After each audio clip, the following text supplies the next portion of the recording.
Merci Seigneur pour ce moment, béni sois-tu pour cette semaine écoulée. Nous voici au dernier numéro de dévotion matinale de la semaine. Je prie qu'à travers cette exhortation, tu viennes nous parler et que Seigneur, tu bénisses cette fin de semaine pour ton peuple.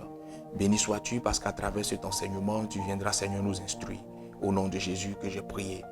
Amen. Pères et joie, paroliers, parolières, que la grâce et la faveur de notre Seigneur Jésus soient sur vous. Bienvenue à notre dévotion matinale qui aura pour thème « Nécessité de pardonner ». Marc le chapitre 11, versets 25 à 26 déclare en substance que si tu te souviens que tu as quelque chose contre ton frère, laisse là ton offrande et va te réconcilier avec ton frère. Amen. Vous savez, en tant que chrétien, en tant que serviteur de Dieu, pardonner et savoir pardonner sont des choses importantes que vous devez cultiver et garder en vous. Vous ne pouvez pas dire que vous êtes chrétien et avoir du mal à pardonner aux autres. Vous ne pouvez pas dire que vous êtes serviteur de Dieu et avoir du mal à pardonner aux autres. Si vous connaissez cette difficulté à l'heure où je parle, je prie que le Seigneur vienne changer votre cœur et qu'il transforme son cœur, ce cœur du moins rancunier, en un cœur capable de pardonner. Parce qu'en vérité, il y a des chrétiens qui sont très rancuniers, foncièrement même rancuniers, et il y a même des pasteurs qui sont très rancuniers. Vous savez, tant que vous vivez, vous n'êtes pas à l'abri d'une trahison. Vous n'êtes pas à l'abri d'une déception. Vous n'êtes pas à l'abri du mal. Un proche, un ami, une personne même éloignée peut vous faire mal.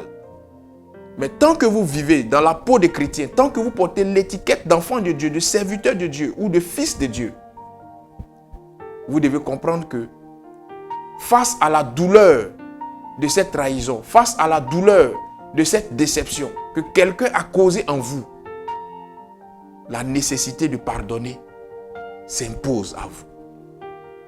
Pour un enfant de Dieu, pour un serviteur de Dieu, pardonner n'est pas une option. Pardonner est une nécessité, c'est une priorité.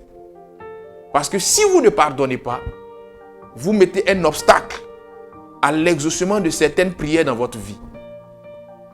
Mais il faudrait qu'on fasse aussi très attention. Pardonner aux autres ne veut pas dire garder la même attitude et le même comportement d'hier à leur égard.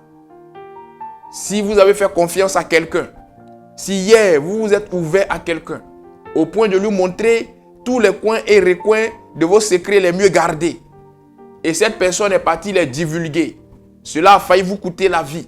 Cela a failli vous coûter un travail. Cela a sali votre réputation.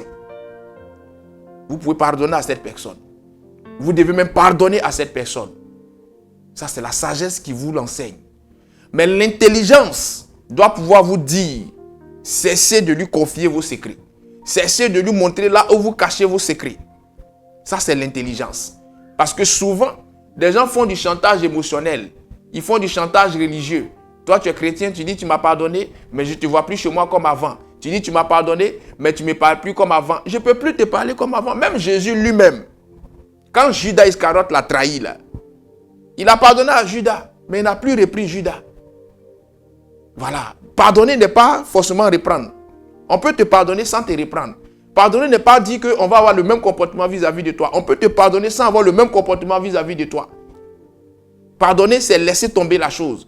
C'est avoir dans le cœur de bonnes intentions pour toi. Et même quand on a l'occasion de te faire mal, on ne te fait pas mal parce qu'on a pardonné.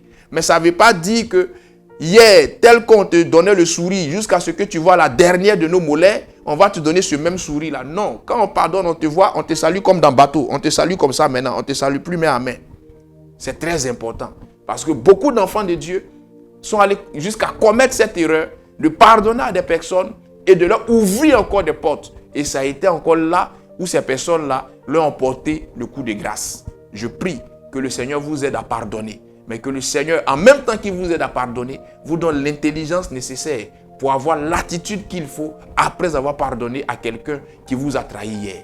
Que le Seigneur vous donne la bonne compréhension des choses et que sa grâce soit sur vous. Dieu est bon en tout temps. Shalom chez vous.